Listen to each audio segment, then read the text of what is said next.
So today, let's dive into this piece of ancient wisdom that has a message that feels, well, incredibly urgent and modern.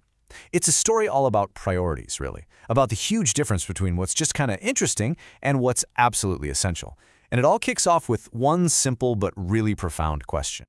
I mean, really think about that. How many times have you been totally paralyzed because you felt like you just had to know everything first?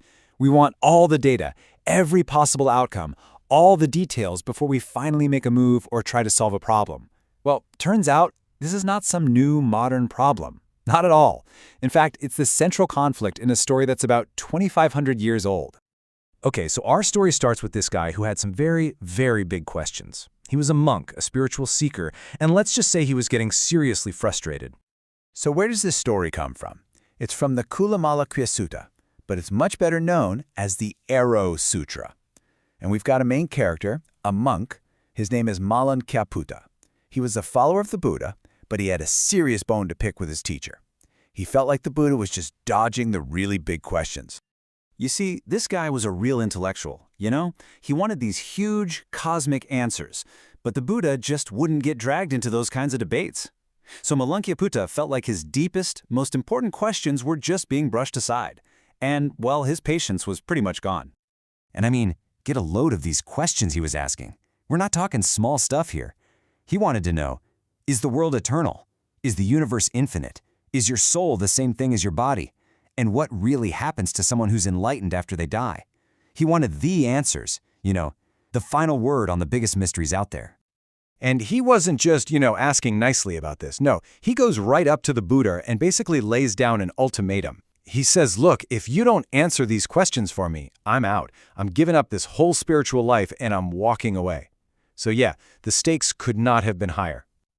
So, what does the Buddha do? Does he start giving a lecture on cosmology? Nope. He does what the best teachers always do. He tells a story. He says, okay, Māluṅkyaputta, picture this. A man's just been shot by an arrow, and it's tipped with poison. Right away you get it. This is serious. This is life or death. So of course his friends and family are freaking out. They run around, they manage to find a surgeon who can save him. But then something really weird happens. The guy who's been shot, he just waves the surgeon away. He's like, nope, not interested. Why would he do that? Well, it's because he has questions he thinks are way more important. He actually says, hold on, I am not letting you take this arrow out until I know the name, the clan, the whole family history of the guy who shot me. Oh, but it doesn't stop there. Not even close. He goes on, and I also need to know what he looked like. Was he tall, short, average? And which town is he from?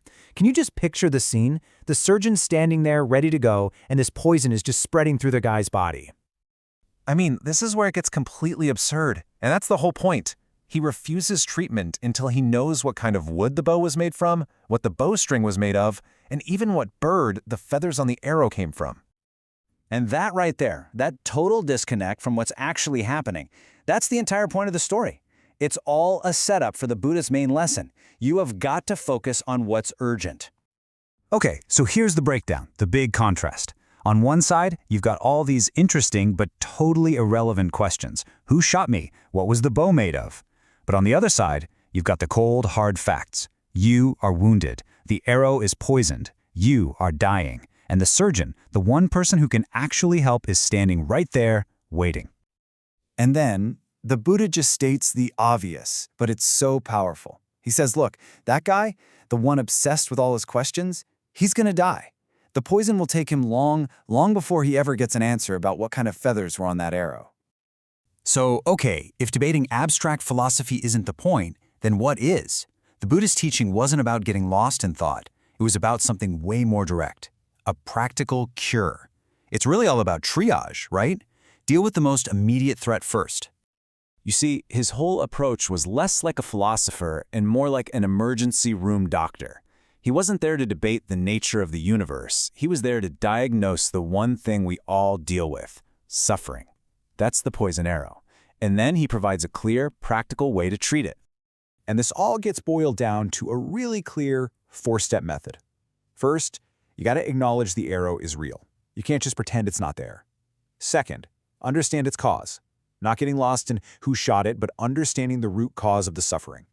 Third, realize there's a way out. The arrow can be removed. And fourth, follow the actual steps to get it out. It's a super pragmatic guide, not some abstract debate.